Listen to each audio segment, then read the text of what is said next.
I would now like to invite onto the stage PJ Bain, the CEO of Prime Revenue.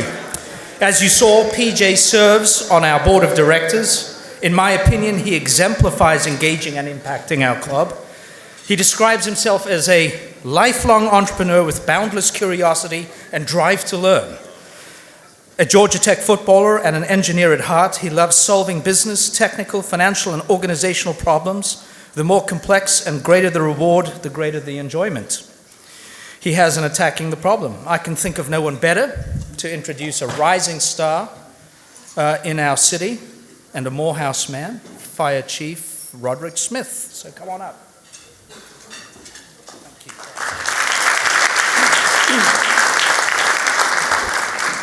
Thank you, President Adrian, and congratulations. And I was just commenting, I think John stepped away. I don't know if anyone has noticed how relaxed President John looks today, and I also noticed that over the holiday, John got his first suntan in the past year. It is my great privilege and honor to introduce and facilitate a fireside chat today with our fire chief for the city of Atlanta, Roderick Smith. Chief Smith's career is defined by an unwavering dedication to protecting lives and property. He's led the Atlanta Fire Rescue Department through significant challenges. We'll talk about some of those today, including major disasters like the Fox Theater fire, the I-85 bridge collapse. I think we can all remember that like it was yesterday. And these crises have showcased his expertise in emergency management. He's an incredible leader. He's an authentic leader and a vulnerable leader, and we'll talk about that a little bit today. And his remarkable improvements within the fire department's operational efficiency, community engagement. Chief Smith has implemented innovative strategies that enhanced response times, resource allocation, including the expansion of our EMS services into the south side of Atlanta. He's a staunch advocate for professional development, launching initiatives like the Divisional Officer Mentorship Program and engaging with youth through programs like the AFRD Cadet Program. His educational background includes a Bachelor of Arts in Finance from Morehouse, a Master of Public Administration from Columbus State University, and he's been recognized as an Executive Fire Officer from the National Fire Academy. His legacy extends beyond his operational achievements. He's received numerous accolades, including the Atlanta Fire Team Spirit Award for his exemplary service and leadership. Actively involved in professional associations, Chief Smith continues to influence the fire service through conferences and collaborative initiatives. Throughout his career, Chief Smith has set a standard of excellence in fire safety and emergency response, leaving an indelible mark on the Atlanta Fire and Rescue Department, inspiring future generations of firefighters and emergency responders. Chief Smith, would you join me on stage?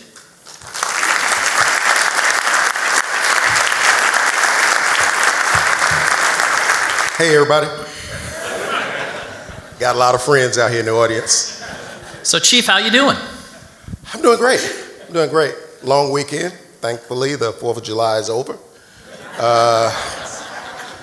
Yeah, it's over. Peachtree Road race is over. We had about 23 medical events out there, 2 cardiac arrests before it was shut down. So, yeah, it was a busy week.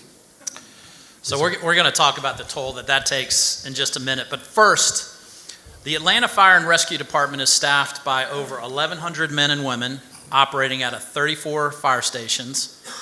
They protect and serve over 500,000 residents. You cover 132.6 square miles. This includes, by the way, protecting the 2.5 million passengers that passed through the busiest airport in the world this past 4th of July holiday. How would you describe the current state of the Atlanta Fire and Rescue Department? The department today is strong. Post-pandemic, we're moving forward. The members are very resilient. They love what they do. The mayor and his administration have been very supportive of Atlanta Fire Rescue, despite what you see going through the media and the publications. He's committed over $200 million to the department alone. with initiatives moving us forward for equipment, training, raises, things of that nature. So the department is very resilient. I don't know if you really understand the makeup of firefighters. The overwhelming majority of them are just a little bit crazy. We don't complain a lot. We just work with what we have.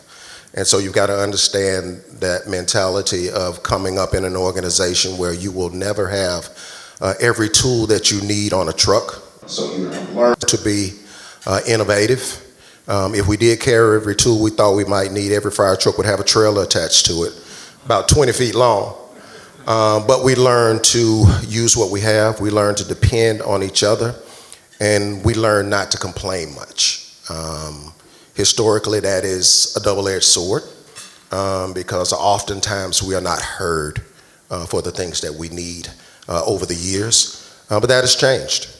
That has changed immensely moving forward with us being more vocal in the rooms that we need to speak up on and share openly what we need. I believe that having needs is not showing failure or inability to lead. It's just showing that you cannot do this by yourself. And so I think we all realize that municipal funds cannot support all the initiatives of public safety as a whole. And I say public safety intentionally because the lines between police and fire are now officially blurred. There is no such thing as a solely fire event or a police event. Every time you see a police car, you're going to see a fire truck and vice versa. And we are one. And Chief Sherbaum and I talk about that all the time, sharing our visions about what the future public safety looks like in the city. He and I probably talk more than any police chief and fire chief have ever talked before. We spend time together away from the job, talking about our challenges, supporting each other, and sharing, more importantly, how we can move the needle as it relates to public safety for the city. Well, we certainly appreciate everything that you're doing and that all of the men and women of the department are doing. How would you rate the current morale of the men and women that are within the department? Morale in the department right now is probably better than it has ever been, and that's for a couple of reasons. One of the key reasons is the new Public Safety Training Center. It is going to be a game changer. I want to thank Dave and the Police Foundation for understanding that blurred line and being inclusive of fire in the public safety project, because it is just that. It is a public safety project. And this is a project to enhance the lives of the citizens of Atlanta. Behind the scenes, they don't know who's coming when they dial 911. They just assume that somebody's going to come quick, somebody's going to come fast, they're going to be well trained, and all of our problems are going to go away. Now, we can get rid of many of them, but the key is having individuals that are well trained. We do the best we can right now, but there's always room for improvement. I have a strong passion for seeing completion of this Public Safety Training Center. I'm sure many of you have seen the videos that we did along the way showing the conditions that we were training in.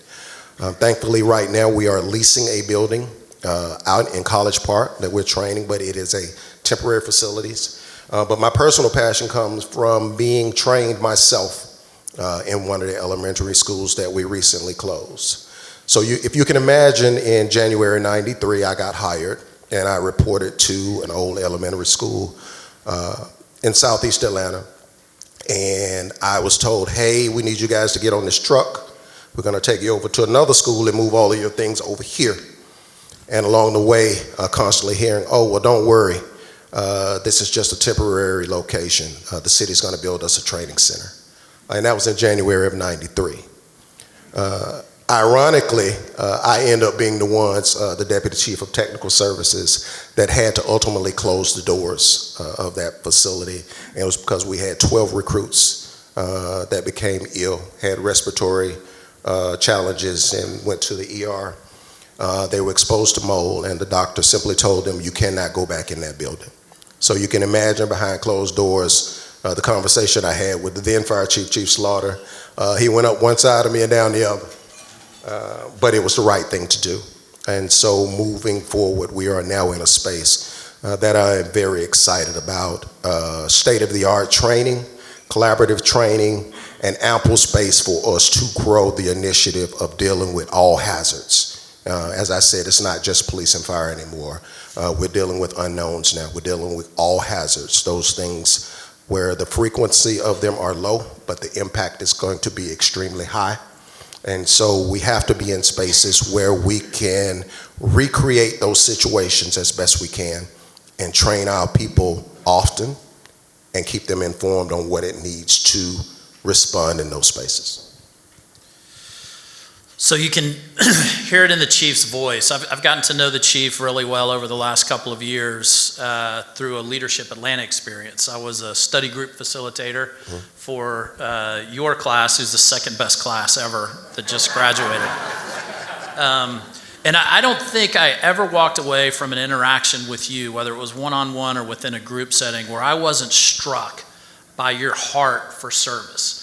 You talk about the men and women within the department, but when you talk about the men and women within the department, I can see you in your mind picturing the individuals and the people of the individuals. And your heart for service is evident every single time that we've ever talked. And it's authentic leadership is something that's very special, and it's needed today more than ever before. And I think that the true mark of a great leader is their measure of caring. And in my book, your measure of caring is off the charts. It's off the book. Where did that come from in your life? Where did you get that idea of service above self? Where did you get that idea of service ahead of everybody else? I've watched over the last couple of years the personal sacrifices that you make in service to others. Where does that come from?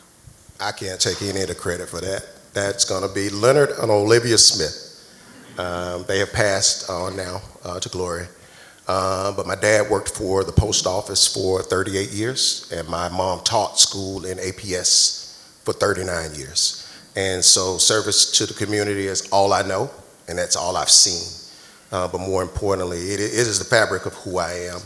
I am born and raised and still live in the city of Atlanta. Will not be leaving the city of Atlanta, and I love this city. And so when you love the city, you have to love the people.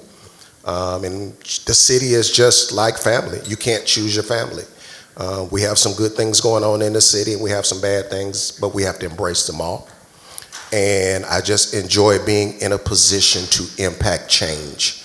I love old Atlanta. I love the new Atlanta, and I'm looking forward to being a part of shaping the future of Atlanta, not just for me or my kids, but your families as well. And last and certainly not least, the men and women of Atlanta Fire Rescue. And hopefully we can get more of them, not just working in the city, but living in the city as we work to define what affordable housing is and get the pay rates into a place where they can actually afford to live in the city. So in addition to that level of caring that I've heard you say many times, that people don't care what you know until they know how much you care. And it's clear that you care a lot, but your leadership style does not stop there. You are what I would categorize as a very visionary leader. I've heard you talk many, many times about the generational impact and the things that you're doing today that may not pay off for 10 or 15 years down the road, and the leadership programs that will be the next generation and the next generation within the department. Could you talk just a minute about your journey of leadership? You are the current number one. There's no place to go past you in the Atlanta Fire and Rescue Department, so a lot of times, sooner or later, the caca's going to hit the fan. This guy's the fan in the city of Atlanta. It's going to hit him before it hits us. And so you're standing in the breach. You're thinking generationally about those types of things. Who impacted you over your journey of leadership? And can you talk just a little bit about, did you set out to be the chief, or did that happen along the way, and what were the lessons that you picked up from your mentors, from your coaches along the way? So I can say the most important thing for me is, one, never forgetting where I came from. And I do that by randomly going to the fire stations, talking to the firefighters, getting on the trucks, taking a ride. I think there's a video out there floating on social media where I jumped in the tiller cab and I drove the back of the truck recently. But it's that level of engagement, having those conversations. And it's not just about the fire department. It's about, tell me about your wife, tell me about your kids, tell me about what you want to do on the fire department. Do you have a career plan in place to get where you want to go? And just sharing some of the lessons that I learned along the way. I think that leadership starts from the day you're hired. And I've learned from every leader that I've had, the good ones and the bad ones. I've learned who I didn't want to be like, and I learned who I wanted to be like. And there are some nuggets that you can gain from us all, because I think the key is consistency. And that's the hardest thing for a leader to do. The transition for me into being the fire chief was probably one of the hardest things I've had to do in my 31-year career now. And I had a talk with an older chief, Shermont, out of North Carolina. He told me, be careful what you ask for. Didn't really realize what he was talking about, but that fifth bugle, it truly requires you to become selfless. And the decisions that you make have to be bigger than you. It's extremely difficult in the fire service, and I'm sure it's extremely difficult in the police service, because these are people that you come up through the ranks with. You've been with them 20 plus 30 years in some instances. You know their wives, you know their kids, you know their families.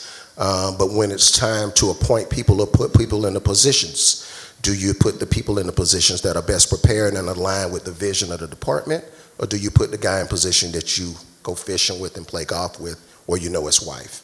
And there have been some hard decisions that have had to be made along those lines, because 99% of the people that you deal with internally, they do want something from you. But you have to put a different spin on it to get them to see overall where the organization is going. And if you are fair, if you are transparent, and if you are equitable with your decisions, they may not like them, but they can appreciate the decision that you make.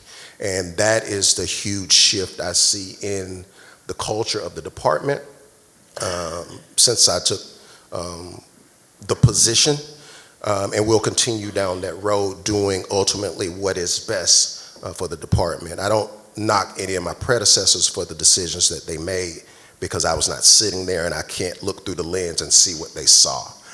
But I can tell you what I see now post-pandemic. The future of the city is bright. The future of Atlanta Fire Rescue is bright. And as we transition over into spaces that are blending along those lines or those gaps in public health and those gaps that we have, Atlanta Fire is going to continue to push into those spaces unapologetically. And we'll deal with the other pieces on the back end. And so if they want to take us to court, they want us to take us to the state legislation, whatever, at the end of the day, from my seat, the citizens of Atlanta come first. And if you call us, we're coming, and we're going to do whatever we have to do. And we'll deal with the rest of it on the back end. As it relates to me being the fire chief, I can tell you this. There was a joke that went around on the drill yard when I was training back in January of '93. And I don't even remember it, but my classmates, they every opportunity they get, they remind me of me telling them out there how easy it looked, and I was going to be the fire chief one day. And one of them told me, if you ever got to be the fire chief, I'm going to come down and be your driver. And so every time I see him, he said, you ready for me to come down? A promise is a promise. But, you know, it's been a great ride. It really has been a great ride. I have nothing to complain about. I cannot talk ill about the department. I promoted up through every rank except that first deputy's position, which is an appointed position by the fire chief. So I've promoted up through every rank. I've been to the burn unit 2 times and lost about 2 years worth of work through rehab. And so I came back. So either I'm crazy or I love this job. I think it might be a little bit of both. And I think at the end of the day, you need type A people doing this job because it's a thankless job to some degree. Everybody appreciates it, but nobody's really willing to do it. How do you tell somebody that, okay, the gear will protect you from heat, but it'll still burn, but I still need you to go in because the building is on fire.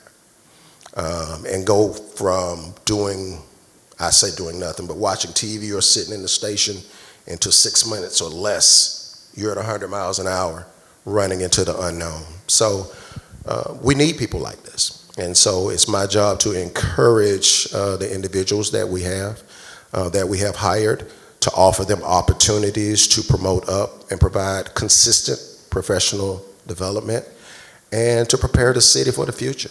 I mean, the people that I'm leading now are tomorrow's leaders, and I realize that, and I try to spend as much time with them as I can and invest in them as much as I can.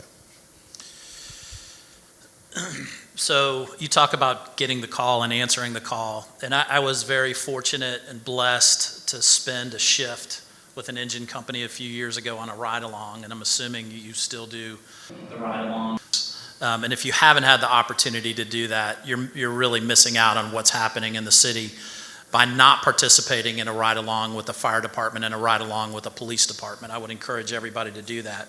But one of the things that really struck me was a call might be a healthcare situation in somebody's home. There may be a domestic situation going on that you're not aware of. It could be a very mundane just health check, and things can escalate in a way that you can't even imagine how fast it can escalate.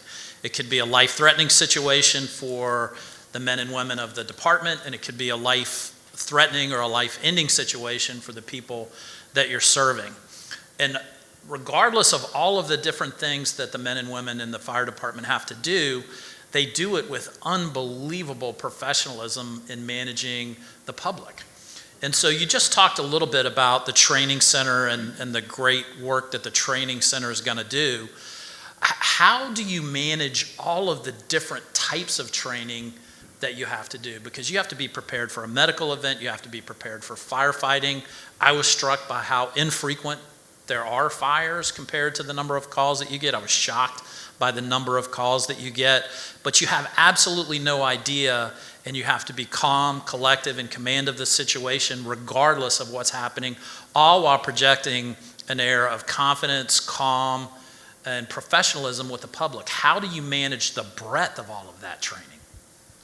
So the training requirements for the firefighters set the tone. I don't know if you guys realize it, but the initial training for a firefighter, from date of hire, they're with us from anywhere from 12 to 14 months. The first 6 months is fire training, and the rest of it is EMS training or EMT training up to the advanced level, which is really just short of being a paramedic. So all of the training that comes on top of that is initiative training, where we look at trends that are going on across the country. We have an excellent training staff, and they do a wonderful job, but it all really feeds off of the culture of our people. Our people want to be informed. They want to be engaged. Nobody wants to go to a call and not know what to do. And so we offer a lot of hands-on training. We rotate the companies out to the training center to do regular training. We do quarterly training where we bring them out for night drills, because you have to learn how to do this in the daytime as well as at night. And just a constant barrage of a training core that's set by the training team, but there's also station level training that is coordinated and handled by each station officer on each shift. So the responsibilities of those leadership positions, they come very quickly, because you can be a lieutenant in 5 years. And so that leadership responsibility, or that, I call it that boat anchor that's sitting on your shoulder, it comes very quickly, and you have to take earnest responsibility, not just for yourself, but the 3 or 4 people that are on the truck that are in your unit. And that teamwork or that team cohesion comes as a result of being well trained. And so that peer pressure, I'm going to force you to get trained. Why? Because I'm going to get trained, because I don't need anybody here that does not know what they're doing. I don't need any excess baggage. I need somebody who can go with me and can help me pull a load. And so we put that pressure on each other as well to get better at what we do, to the point where you'll see people now, especially in this technological space, they'll have their iPads out going through training opportunities and looking for things that we provide, and constantly training themselves as well. So it's an ongoing cycle. You earn the title to become a firefighter in the city of Atlanta, but you never master it, and you will never master it. And as long as you maintain that mentality, that's what's going to get you home every day. And so when I start thinking about the things that worry me and the things that bother me the most, it's not that our people are not prepared. It's having to explain to somebody why their spouse didn't come home, somebody why their dad or their mom didn't come home. That's the part that keeps me up. That thing that we didn't see or we didn't know and that we couldn't train for.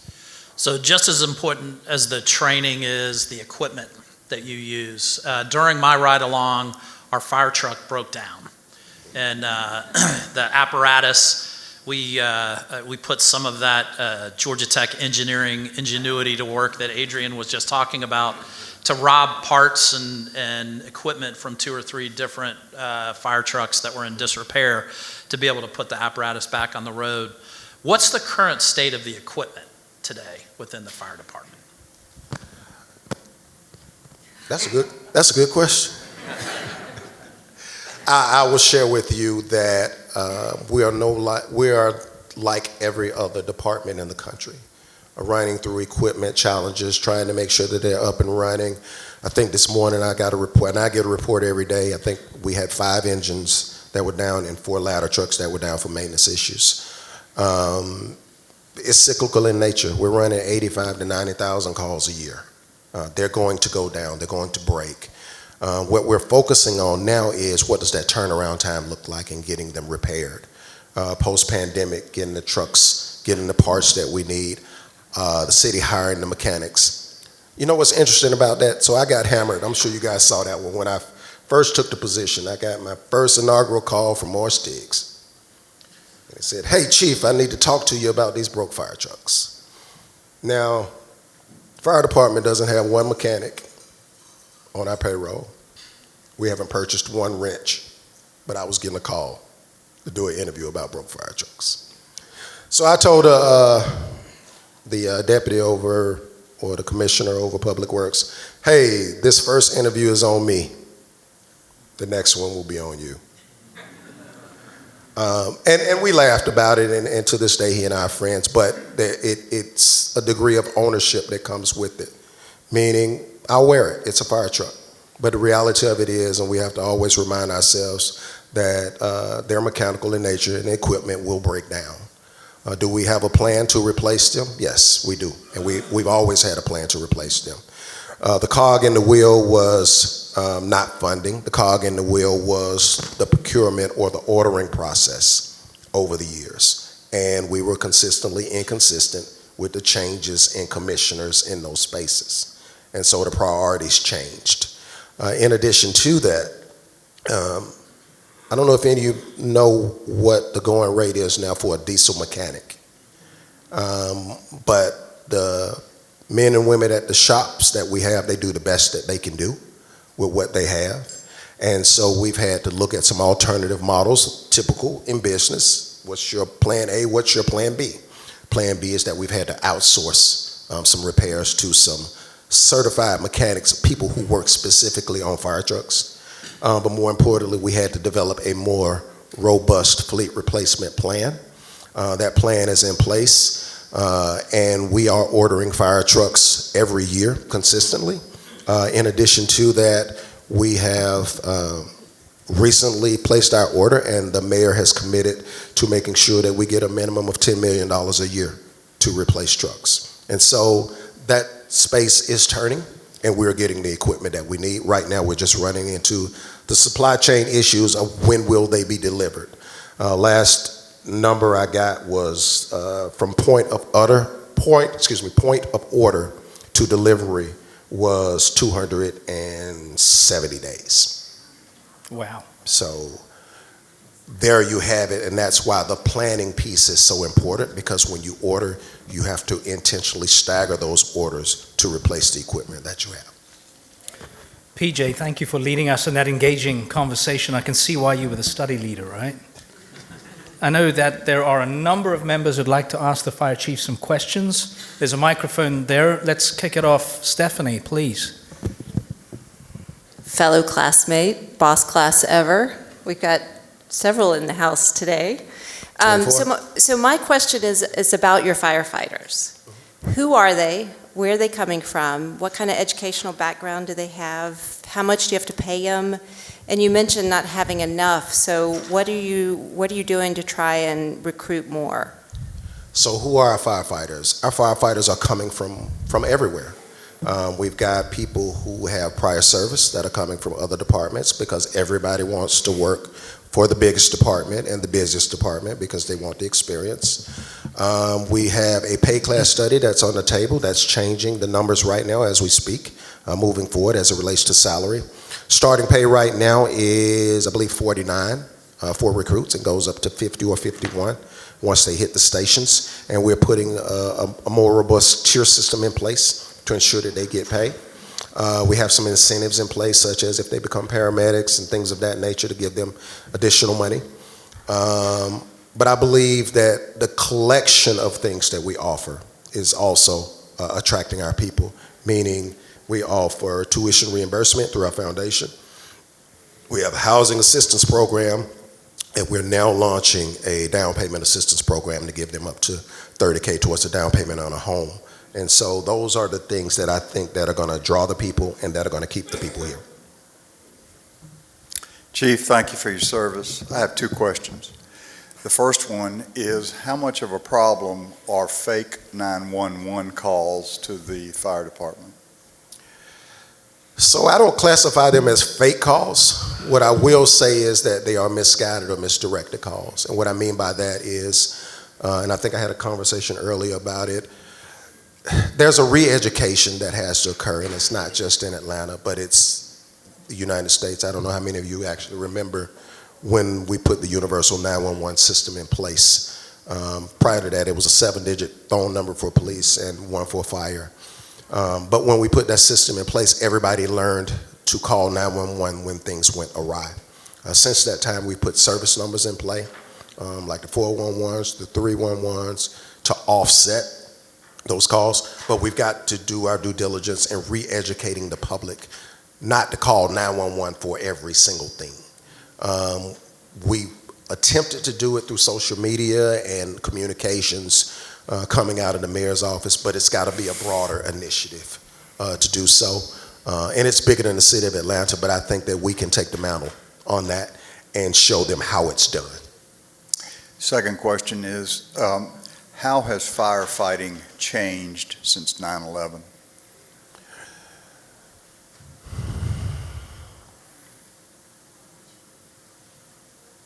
The art of firefighting has not changed.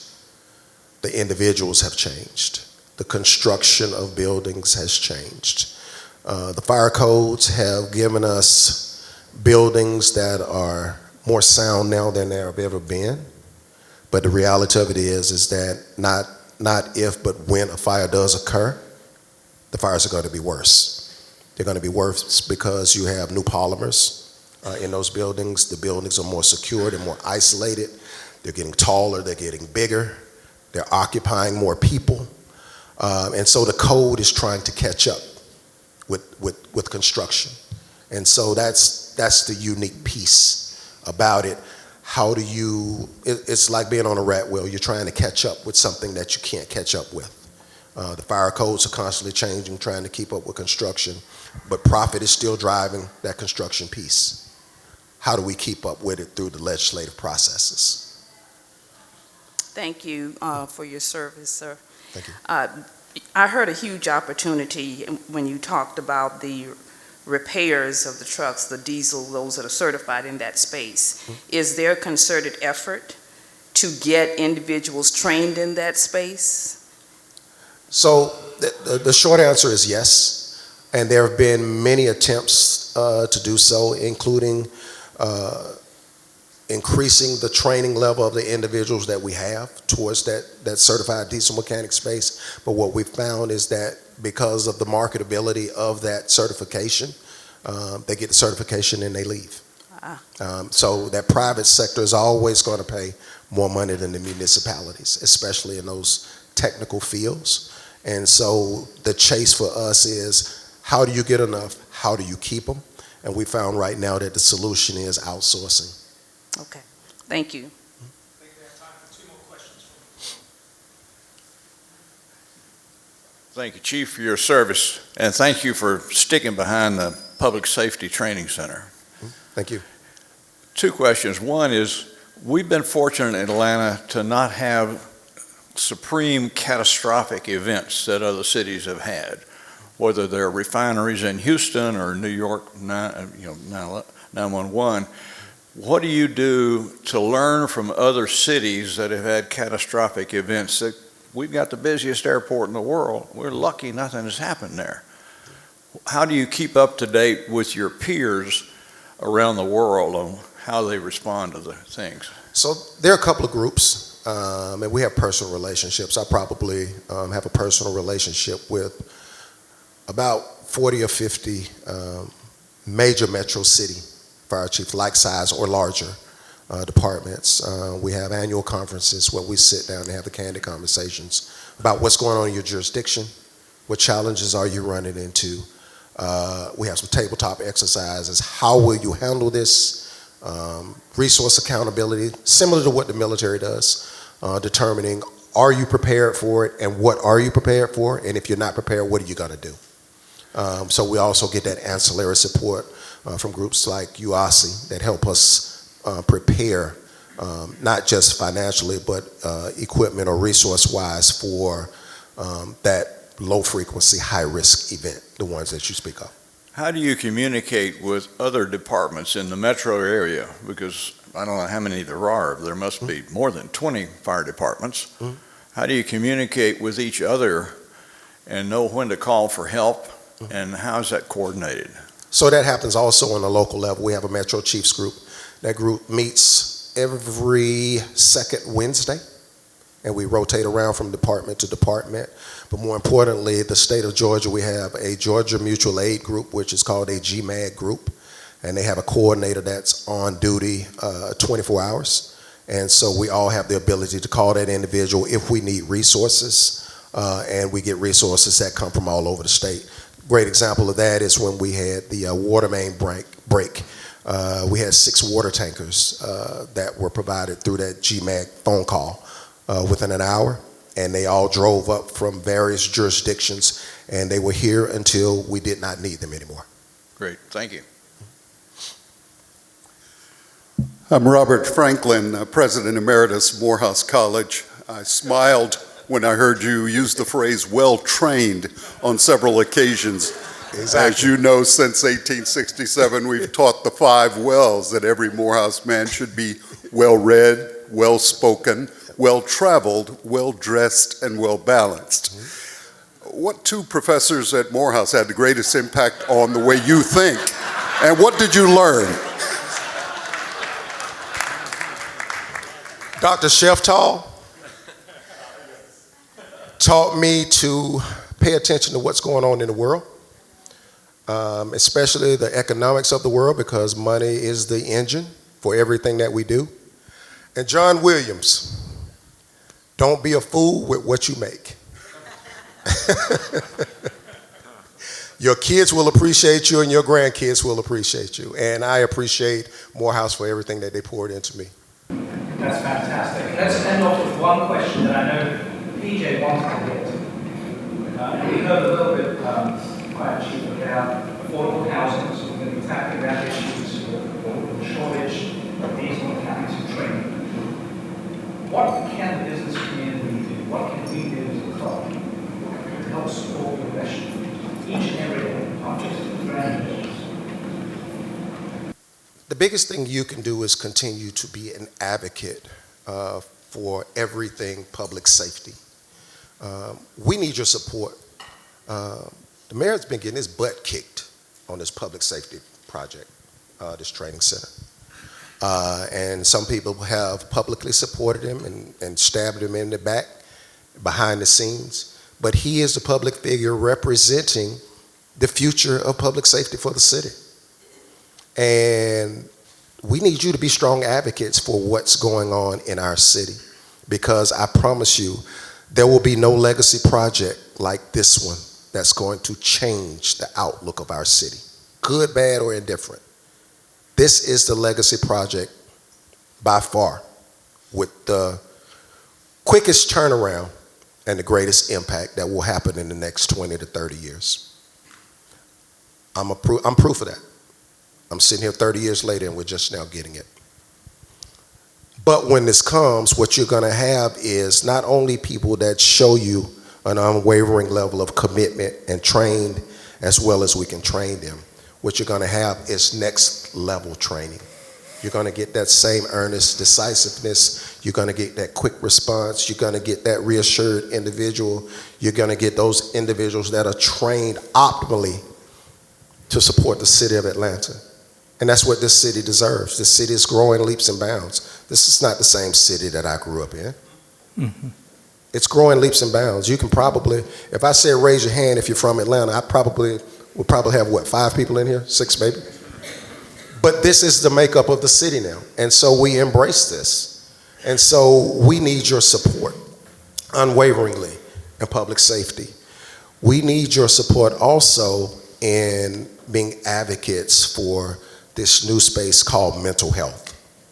We haven't figured it all out yet, but we do know that there's some impacts on individuals. We've seen it over the years. We've looked the other way. We haven't dealt with it, and people leave the job, drug problems, drinking problems, lose their wives, kids don't talk to them. And these people have given their all to the city. The least we can do is step into those spaces and proactively start trying to address some of these things on the front end.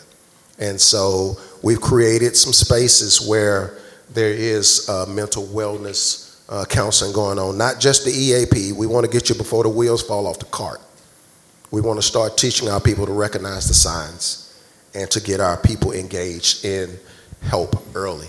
And so as we work in those spaces, we need you to step in those gaps and help us to make it happen. We can't do it all by ourselves. And everybody knows somebody who knows somebody who knows somebody. Figure out where you fit in. It's like playing a sport. Any of you play sports, you may not be a good quarterback. You can't throw the ball far. You may be able to block. You may make great Gatorade. You might need to be a trainer. But at the end of the day, we're all a team. And that's, more importantly, I want you to hear that I'm sitting here representing the men and women of Atlanta Fire Rescue, and I'm representing public safety for the city. But this is a team. The mayor always talks about drawing circles. If I fail, we fail. And vice versa, if you fail, I fail. And so at the end of the day, we got to take ownership of our responsibilities collectively or individually, and then we can collectively address that mental piece as a team. Thank you.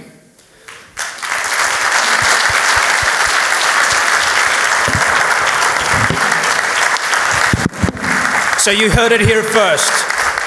You heard it here first. A commitment to public safety and finding space for mental wellness. I know, Fire Chief Rod, one of your children works in that space, in that noble work, leading by example. So thank you for that. So thank you for your humility and for your courage and for exemplifying our ideal of service above self, and for your optimism. And PJ, thank you for an outstanding conversation. So let's give them a rousing hand one more time. Yeah, ma'am.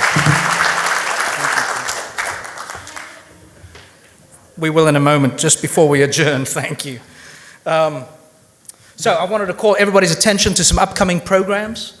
We're very, very excited to have enticed Stephanie Urchik, the new Rotary International president down from Chicago, to come speak to our club about how she's going to be revolutionizing Rotary and helping businesses make an impact in communities.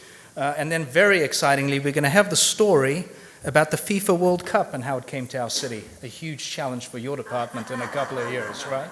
So we look forward to that. On the way out, please take your new handbook. Thank you to Gina and her staff for getting that updated. Please, only 1 copy per member, I've been told. So with that, this meeting is adjourned.